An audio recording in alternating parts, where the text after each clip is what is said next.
at this venue 2 times a week. So on a Monday from 6:30 to 8 p.m. And then we also hold classes on Saturday. The beginners class starts at 9:30 and then finishes at 11. And then we also have an online class. You can all come in, take a seat. We're going to be doing hand form rounds. Tense and relax. So the hand form is a series of slow movements. You'll first learn it square. You will then move on to this form, which is the round version of it. And once you learn this one all the way through, then also learn it in reverse. So there's like 3 different stages to learn in the hand form. As you saw earlier on, there's also application. So every movement or series of movement has an application, self-defense application to it as well.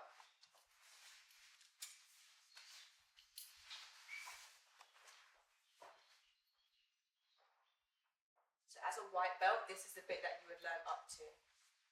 So as well with hand form, certain movements will be adjusted for different abilities. So the level you can kick at, how long you can hold, you'll notice that those things will change from person to person.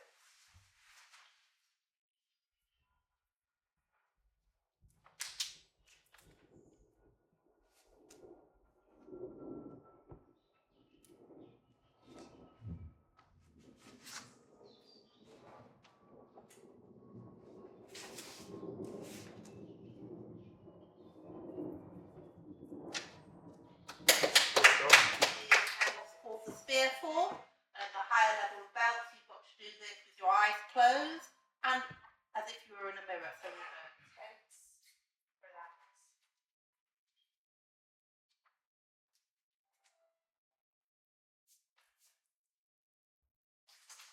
So this transfer of weight, and they're now holding the spear, defending, attacking somebody in the corner, coming up, blocking somebody who's attacking them from the front.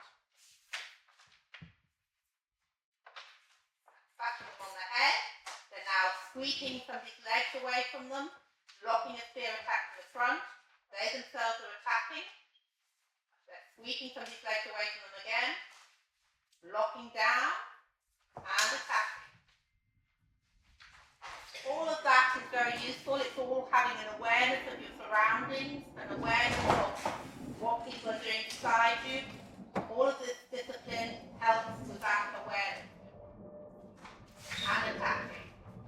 And here, there's somebody against them with a spear and they're getting the way out.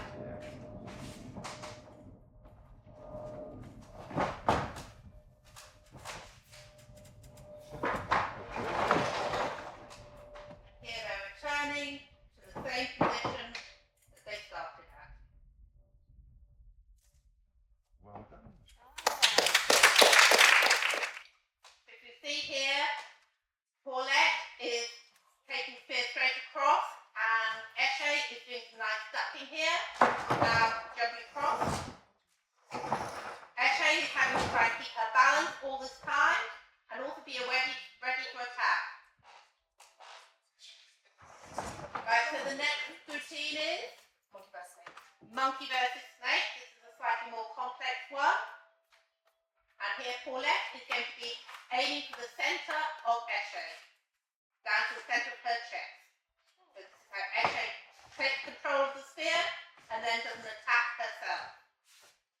So again, she takes control of the spear, chops the neck, and does an attack. And obviously Eshe needs to be able to do this on both sides in case there's a wall. So we always practice our routines on the left and the right. That all helps to do the brain, get the brain working on both sides of the hemisphere, because that's the importance, to get both sides of your hemisphere talking to each other. So thank you.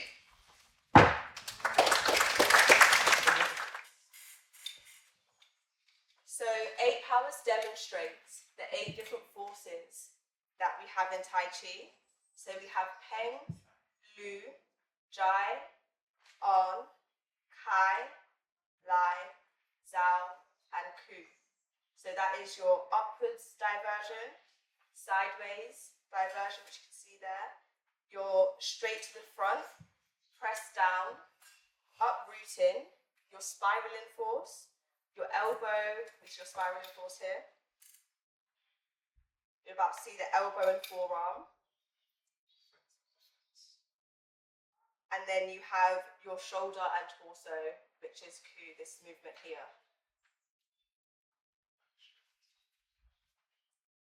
So you're going to see them do it one more time on the other leg.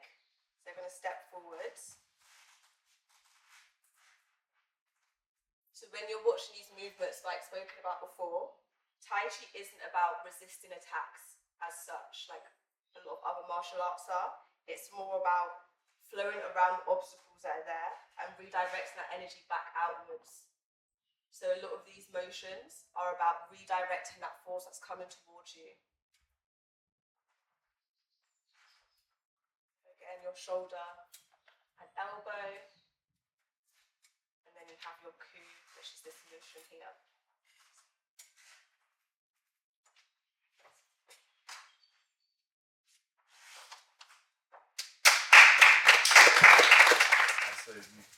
So this first one here we call Pong, what we done out earlier on, practicing. This expansive quality up, and then Jai, which is the push. So we're using two forces here. Upward deflection, and then a press, which results in a push. Let's do the next one, please. Next one was the waist. Going for the waist. So this one here, we call it An. So An is a technique where when someone's trying to grab your waist, hold around your torso, or they're trying to grab anything around the area there, we're applying a downward pressure and diverting them to the side. He can, at that point, let go and push. But when you've applied that down force and redirected, you can just let go and apply a different technique. Let's move on to the next one. Yeah, this is as if shutting the door. You cross the arm over them and then you push. That's the door that's being shut.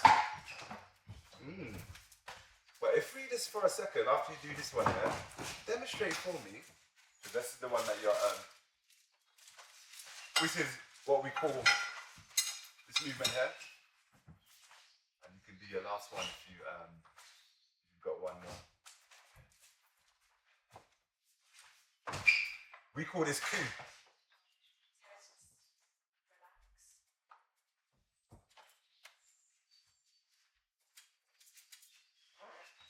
So the Wudan saber form consists of 81 movements in total. The movements vary from leaps to jumps to deep squats. It's all about angle, timing, and precision. Saber form, because in the way in which it moves, it does give us this desire to move in a certain frequency and a certain movement. If visualized as we're doing it, it can be quite intense. So the saber is only actually learnt by intermediate and advanced students once you know the spear form. Once the spear form you've got that under cover, square and round, yin and yang, then we move on to this. The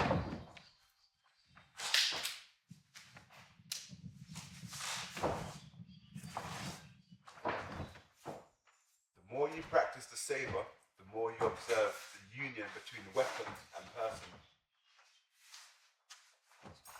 The ability to use the saber is like the ability to use a short stick, an umbrella, to defend yourself. There doesn't have to be a saber or a weapon of this form.